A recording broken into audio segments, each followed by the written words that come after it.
Hi అండి, ఈరోజు recipe వచ్చేసి కొబ్బరి లడ్డు. కానీ మనం రొటీన్గా చేసుకునే కొబ్బరి లడ్డు కాదండి, కొంచెం డిఫరెంట్గా ఉంటుంది. టేస్ట్ కూడా డిఫరెంట్గానే ఉంటుంది. పైన క్రిస్పీగా, లోపల సాఫ్ట్గా, జ్యూసీగా చాలా రుచిగా ఉంటుంది. ఎలా తయారు చేసుకుందామో ఇప్పుడు ఒక మిక్సీ జారులోకి 1 కప్పు వరకు పచ్చి కొబ్బరిని తీసుకోండి. ఇలా ముక్కలకున్న బ్రౌన్ పార్ట్ని తీసేయండి. ఇప్పుడు ఇందులోకి 1/2 కప్పు జీడిపప్పును కూడా తీసుకోండి. టేస్ట్ కూడా సూపర్ ఉంటుందండి. మెత్తగా గ్రైండ్ చేసుకోండి. చూడండి, ఈ విధంగా ఉంటే సరిపోతుంది. స్టవ్ ఆన్ చేసి ప్యాన్ పెట్టి ప్యాన్లోకి 2 టేబుల్ స్పూన్ల నెయ్యి వరకు వేసి కరిగించుకోవాలి. నెయ్యి కరిగిన తర్వాత 2 టేబుల్ స్పూన్ల వరకు బొంబాయి రవ్వను తీసుకోండి. అదే అండి, మనం ఉప్మా చేసుకుంటాం కదా, ఉప్మా రవ్వ అన్నమాట. 2 నిమిషాల పాటు దూరగా వేయించుకోవాలి. ఇక్కడ మనకు రవ్వ అనేది కలర్ మారే అవసరం లేదు. పచ్చివాసన పోయే వరకు వేయించుకుంటే సరిపోతుంది. తర్వాత ఇందులోకి పచ్చి కొబ్బరి తురుము యాడ్ చేసుకోవాలి.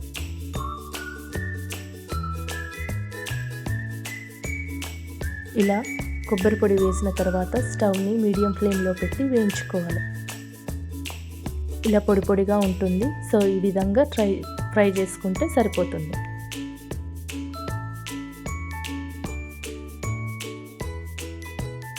ఇలా ఫ్రై చేసుకున్న తర్వాత ఇప్పుడు ఇందులోకి 1 కప్పు బెల్లం తురుమును తీసుకున్నానండి. ఇక్కడ మీరు పంచదారను కూడా తీసుకోవచ్చు.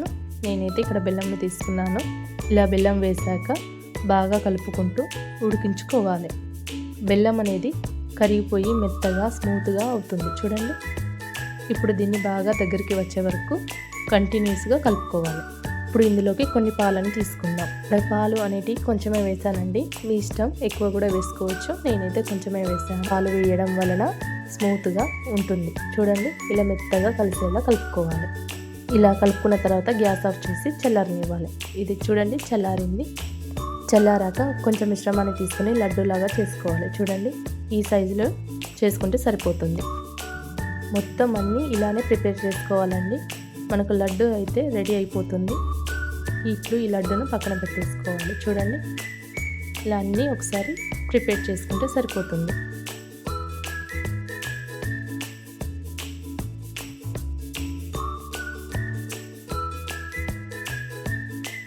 ఇప్పుడు స్టవ్ ఆన్ చేసి ప్యాన్ పెట్టి ప్యాన్లోకి 1 కప్పు పంచదారను తీసుకుందాం.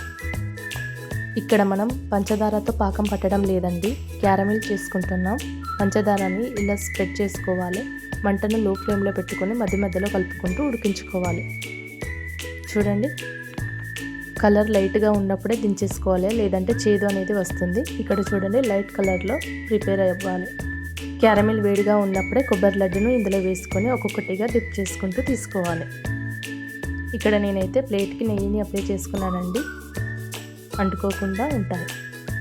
పైన క్రిస్పీగా, లోపల సాఫ్ట్గా, జ్యూసీగా చాలా రుచిగా ఉంటుంది. తిన్నా కొద్దీ ఇంకా తినాలనిపిస్తుంది.